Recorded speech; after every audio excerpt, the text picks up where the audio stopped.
Ah, la famille, comment ça va? Moi, en tout cas, ça va très bien parce que là, on a bientôt atteint l'objectif de 5000 abonnés. Là, actuellement, on est 4940.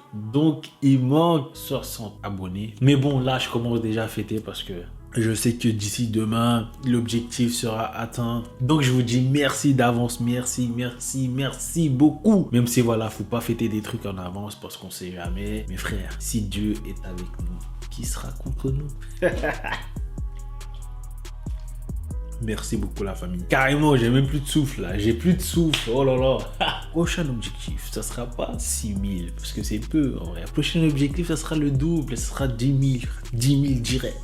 10 000 avant la fin de l'année. Et je veux 10K avant la fin de l'année, les frères. Donc, si t'es pas encore abonné à la chaîne, abonne-toi. Et voilà. Voilà, dans la vidéo d'aujourd'hui, je vais parler de ma licence, la licence AEI, puisque c'est une licence qui existe que à l'UPEC, à la fac de Créteil, et ça n'existe pas ailleurs, tu vois. Et franchement, j'étais étonné qu'il y a beaucoup de gens qui s'intéressent à cette licence, parce que voilà, il y a un frérot qui m'a laissé un commentaire pour que j'en parle, et franchement, je savais pas qu'il y avait plein de gens qui voulaient faire cette licence. Mais avant de commencer la vidéo, j'aimerais quand même aller sur place, même si je sais que c'est fermé et tout, je pourrais pas rentrer dans les bâtiments, etc. Mais voilà, juste histoire de vous faire voir les bâtiments, etc.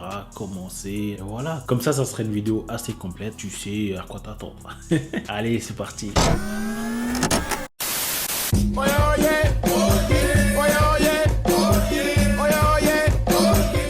Donc voilà les amis, nous y sommes. Là, j'espère que vous m'entendez bien avec le masque. Je garde le masque, c'est pas parce qu'il y a le corona, etc. C'est juste parce que moi, je me sens pas à l'aise de filmer comme ça devant tout le monde, tu vois. Même si là, je suis venu à 8h du mat quand même, pour éviter qu'il y ait du monde.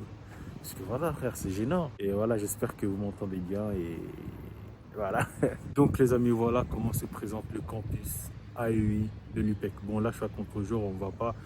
C'est pas le but de me voir de toute façon dans cette vidéo. Le but, c'est de voir à quoi ressemble votre futur fac. Parce que celui de AEI, Éco et droit, etc., c'est pas du tout dans le même campus. Là, ce que je vais vous présenter, c'est celui de AEI. C'est à 5 minutes du métro. Quand tu sors du métro, tu marches 5 minutes et t'arrives ici. Comme vous pouvez le voir, les escaliers, dès 8h du matin, frère, t'es grave fatigué, tu dois monter tout ça. Ou sinon, tu dois prendre ce pont-là à partir de là-bas. Donc voilà, dès qu'on arrive à l'entrée ici, on trouve le restaurant du Crous. Cette année, c'était fermé parce qu'il y avait des travaux. Et je pense que ça sera ouvert pour l'année prochaine. Donc j'ai pas pu manger ici. Voilà, donc là je vais me rapprocher parce que j'aime bien comment je suis habillé. Bon là on va pas trop parce que voilà. Regarde, oh là là, le négro est swag. Qu'est-ce que Donc voilà, dès que tu arrives, tu trouves toutes les indications amphi, etc. Et ce que vous devez savoir, surtout les trucs très importants, si vous êtes en AEI, le bâtiment AEI, c'est le bâtiment T, celui qui est là. C'est le bâtiment des AEI. Et le bâtiment I, ici, c'est le bâtiment de l'administration. Voilà, il y a écrit administration, présidence, etc. Ah ouais, lettres, je savais même pas qu'il y avait ça aussi. Voilà, dès que tu franchis ce hall, tu retrouves le premier amphi. Là, il y a le 1, le 2, le 3, le 4. Moi, franchement, je connais que le 1, je crois. 2, le 3, le 4, je connais pas du tout. Je sais même pas c'est où. Mais ça doit être là. Ici, c'est la maison étudiante. Je sais même pas ce que c'est, frère. Je crois qu'ici, il y a les associations, des trucs comme ça qui se posent ici. Et ici, frère, moi, je me pose pas ici, en tout cas. Et voilà. Et si on avance un tout petit peu, ici, on trouve la bibliothèque universitaire. Là, c'est fermé. Et là, c'est le bâtiment qui nous intéresse parce que c'est là le bâtiment des AEI. C'est-à-dire que si tu es en AEI, tous tes TD, ils seront dans ce bâtiment-là. Mais après, il y a des TD où ça sera à côté dans des bâtiments préfabriqués, je crois. Si vous descendez en bas du bâtiment T, vous avez ici un grand parking, mais c'est vide blindé. Mais tu connais, j'ai des petites astuces, je vais vous montrer où vous garez quand c'est blindé. Quand vous arrivez avec votre voiture, tu vois, là, partez pas comme ça. Partez à gauche, parce qu'il y a beaucoup de gens en fait qui savent pas, mais moi je savais pas. Et moi genre tout droit, genre là, ta ta ta ta.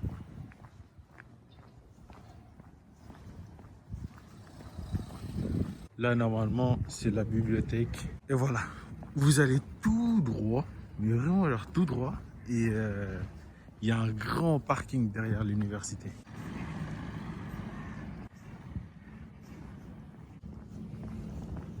Et tu tombes sur ce grand parking ici. Il y a beaucoup de gens qui savent pas. Et même ici, quand les gens ils savent qu'il y a un parking derrière, après c'est vite blindé aussi.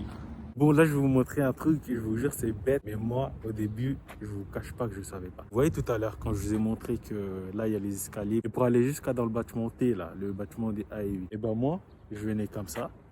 Et je montais tout ça, je faisais tout le trajet. Alors que...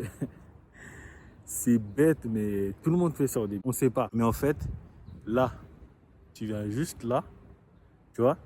Là, il y a les escaliers. Tu prends pas les escaliers, tu continues. Et tu viens jusqu'à là. Et tu marches. Il y a le bâtiment T. C'est bête, hein, mais moi, je vous jure, je ne connaissais pas. Je ne savais vraiment pas. Je montais, tout ça, je faisais tout le trajet. Même pour venir dans l'amphi 6, qui est juste là. C'est-à-dire que je montais... je descendais là-bas et je venais à pied et je rentrais dans l'amphi 6. Alors que... Bon, là, c'est dommage que tout soit fermé parce que j'aurais voulu rentrer et vous présenter davantage, tu vois. Mais là, tout est fermé, sauf le bâtiment P qui est juste derrière. Mais il y a un des mecs de la sécurité qui m'a dit qu'il faut une autorisation, je sais pas quoi. Donc voilà, c'est dommage. Et pour la petite anecdote, comment j'ai découvert le bâtiment P qui m'a emmené dans ce parking. En fait, un jour, là, je suis venu à la fac, etc. Je suis venu en transport et j'avais grave envie d'aller aux toilettes. Et je me suis dit, c'est mort, je vais pas dans le bâtiment T parce que c'est dans le bâtiment des AEI. Imagine sur des toilettes, il y a quelqu'un qui me connaît, il dit waouh, la dinguerie. Donc je me suis dit, vas-y, il faut que je cherche un truc où il y a vraiment personne qui me connaît. Et je me suis dit, tiens, il y a le bâtiment des sciences, là, le bâtiment P. Et je suis venu dans ce bâtiment, je cherchais des toilettes un peu partout, tu vois, un peu éloignées vraiment. Je me rappelle, je suis monté tout en haut, mais vraiment tout en haut, où là, il n'y a personne, et j'ai explosé. Et voilà, et après, j'ai vu qu'il y avait un parking, depuis, je me gare que ici, tu vois. Et voilà, pour la petite anecdote. Et maintenant, je vais vous parler de la licence, et pour ça, rendez-vous chez moi. Bye. Voilà, alors qu'est-ce qu'on doit savoir sur cette fameuse licence quand même qui existe que à Créteil, à l'UPEC, l'une des meilleures facs du monde quand même, la fac réputée partout dans le monde quand même. Tu pars à l'étranger, tu dis UPEC, ils vont dire wow my god. Là je rigole. Bon, déjà la licence AUI, il y a deux types de licences AUI, il y a la sélective et la non sélective. Moi, comme vous pouvez le deviner, bah je suis un non sélectif.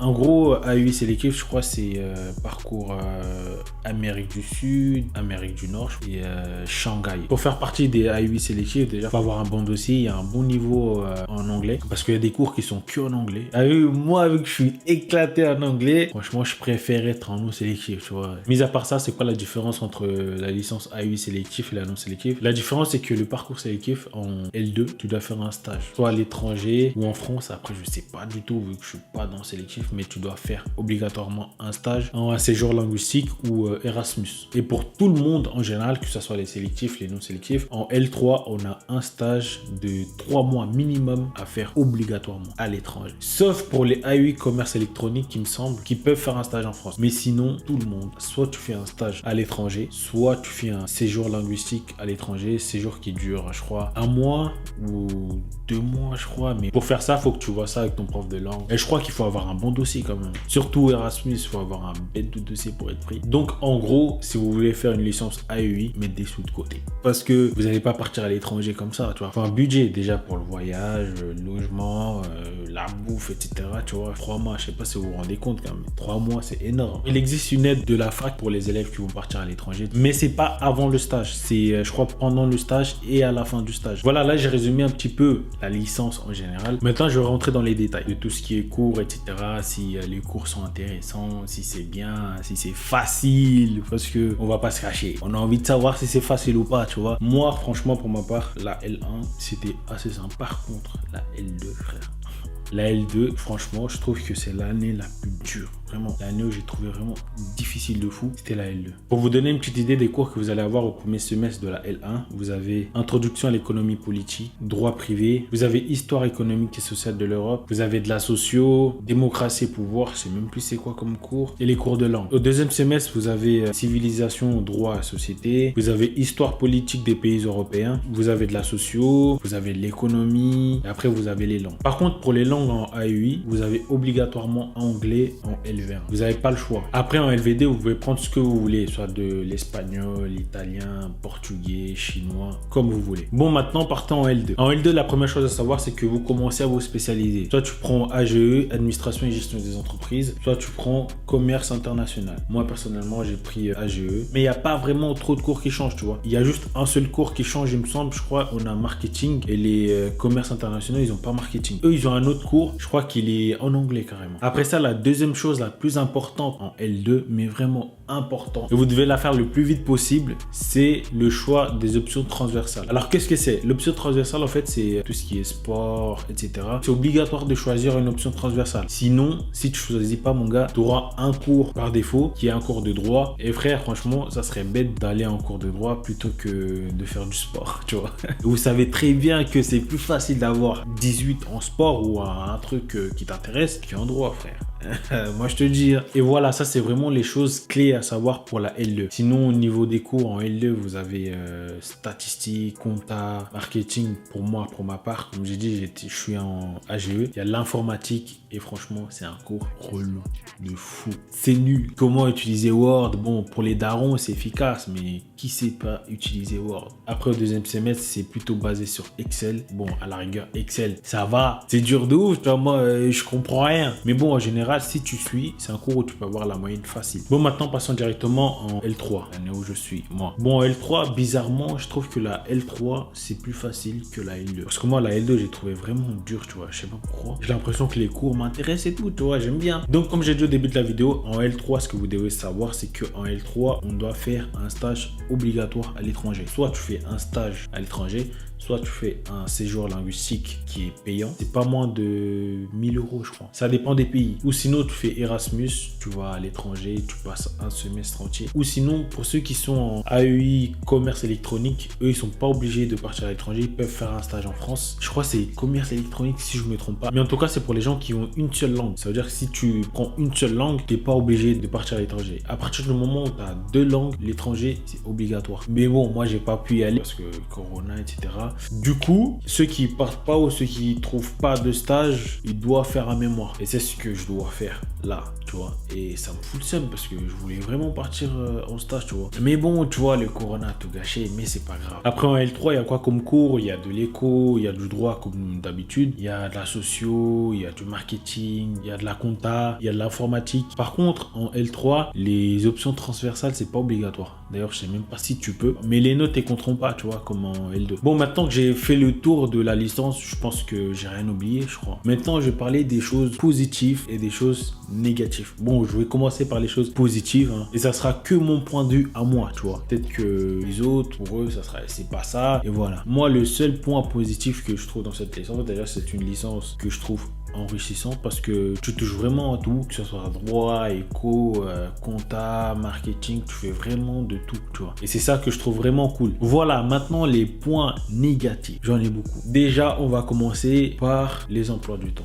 Je trouve que c'est d'une... J'ai même pas les mots, tu sais, les emplois du temps. J'ai l'impression qu'ils sont faits au hasard, mais vraiment, aléatoirement. Ils mettent dans une application, allez, ouf, vas-y, prenez ça. Ça n'a aucun sens. Tu sais, tu peux avoir un cours de 8h à 9h. Après, tu as un trou de 9h jusqu'à 18h. Je vous jure, c'est possible. Et c'est même pas à toi de choisir ton emploi du temps. Parce que, encore une fois, quand j'étais à Paris 1, c'est toi, tu pouvais choisir ton emploi du temps. Tu vois, si ça te plaît pas, choisis un autre. Si ça te plaît pas, choisis un autre. Si ça te plaît pas, choisis un autre. Et ça, en fait, c'est bien pour les élèves qui travaillent, tu vois. Imagine, tu travailles lundi. Tu vois un emploi du temps où c'est chargé lundi. Tu vas pas prendre celui de lundi, tu vois. Tu prends un autre, tu as pas cours lundi et tu peux jongler comme ça, tu vois, tu peux te faire ton emploi du temps tout seul. Mais malheureusement en AUI à Créteil, en tout cas, il n'y a pas ce choix là. Je sais même pas pourquoi ils font ça. Bref, la deuxième chose que je trouve vraiment pourrie dans cette fac, c'est l'administration. Ils sont relous, vraiment, ils sont relous d'ouf. Surtout au début de l'année, pour avoir le certificat de scolarité, tu vois, tu dois faire la carte imaginaire, etc.